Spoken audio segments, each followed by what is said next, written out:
Hey, how's it going? I'm still Jeremy, and I'm still on this same platform that I was last week. I like to call this diabetic confession corner here. I'm actually going to turn around for this vlog just to show you a different view here. So once again, hello, welcome to my vlog in which I talk about me living in Japan and things in Japan, and in this episode, being a type 1 diabetic in Japan. I'm a day late on doing this vlog. I'm a day later than I usually am. Sorry about that. It was too much going on yesterday, and there was really no chance. I forgot my microphone and forgot my little selfie stick here, so there was just no chance. Today they forecast rain, and there are some awesome clouds, but there is no rain. But it's really cool. What I wanted to talk about today was low blood sugar, and kind of the effects of low blood sugar. And this has been happening to me. Well, it happened yesterday at work, and it happened today at work, actually. So what happened yesterday? Here's one type of low blood sugar. Usually when you hear about low blood sugar and type 1 diabetes, you hear about the worst possible scenario, which is your blood sugar drops extremely low, you pass out, you go into a coma, and you're in a coma forever or whatever. Now, I've never had that. I've been low billions of times, and that's not happened. That's not usually what happens. That's sort of an extreme case, and it can happen, so be careful. But what happened yesterday was more normal. There's different types of lows, or there's different types of low experiences. Now, what happened yesterday was, so this new job, I'm teaching English, and my classes are about, 15 to 20 people each, and there are a few of them during the day, so it's a lot of new people's faces and names to remember. And we just started, really, so I've been joking. I'm open with the students that I can't remember their names when I can't. Some of them I remember, some of them I don't. Probably over half now that I remember very well, and I can usually guess the other half pretty well. But I turn it into sort of a joke when I'm doing roll call in the beginning of class. So yesterday it was about 2 or 3 hours after breakfast. There's supposed to be trains whizzing by the way, to make this a really cool video. There are not many trains on this line. What was I saying? Something. I'm sure I was saying something. Feeling a little bit low, and I wasn't sure, and I could have checked if it was an emergency, but, I didn't want to stop class and start doing some mysterious thing in my bag, with my meter, because I use a 1-drop meter. So I just let it go, and I didn't let it go, but I didn't check it, and I drank some juice at the end of that class. So that was okay. Then I got to the next class, the beginning of the third class, and I was still feeling the effects of the low, and I really had been low, I think. And I just wasn't quite feeling right. It was just kind of like foggy-minded. Not foggy, it didn't seem foggy to me. I thought, I'm okay. But then when I tried to think of something, the thoughts weren't there. Just like kind of distracted and kind of confused. But you couldn't tell by looking at me. You wouldn't have been able to tell by looking at me. So anyway, I got to the class and I said, okay, buddy, I'm going to try to remember your names. And I made a big deal out of it. And one thing that I personally do is I'm a bit kind of active in class, and I'm kind of a fun type teacher, I guess, zany.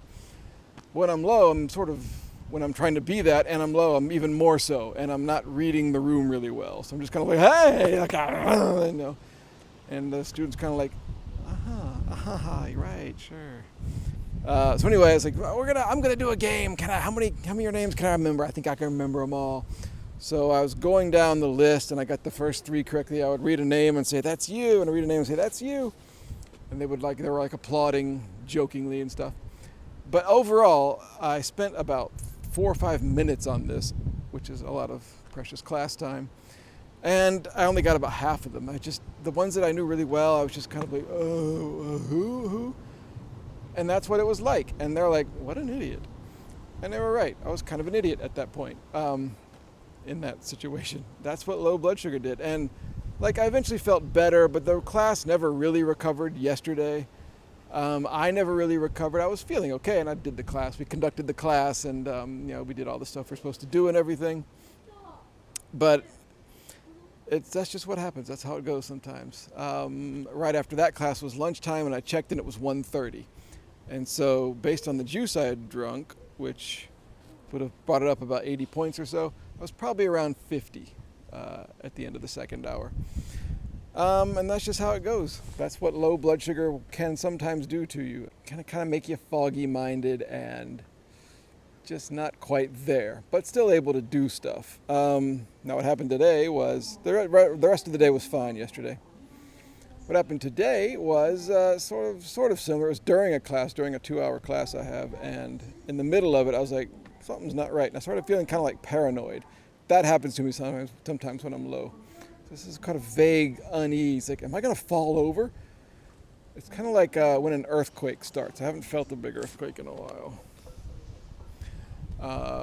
But anyway, when you feel an earthquake, when it first starts, you don't know it's an earthquake. It's just you think it's you. You think you're like queasy or something. Like, oh, am I going to throw up? What's going on? Why am I doing? Then you realize it's actually the room physically shaking, and you panic even more for different reasons. So that's kind of what happened today. I was like, oh, I don't feel well, and I was like, I bet I'm low.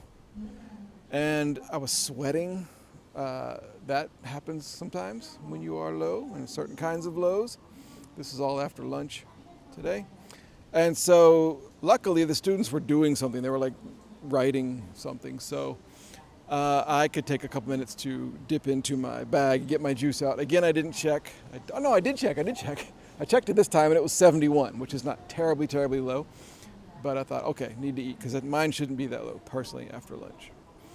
So I drank actually quite a bit of juice, and that was about 2 hours ago, and now I'm feeling fine. I think my blood sugar is probably okay now, maybe slightly high, which I hope I'm a little bit high, because maybe that's a good balance for what's been going on.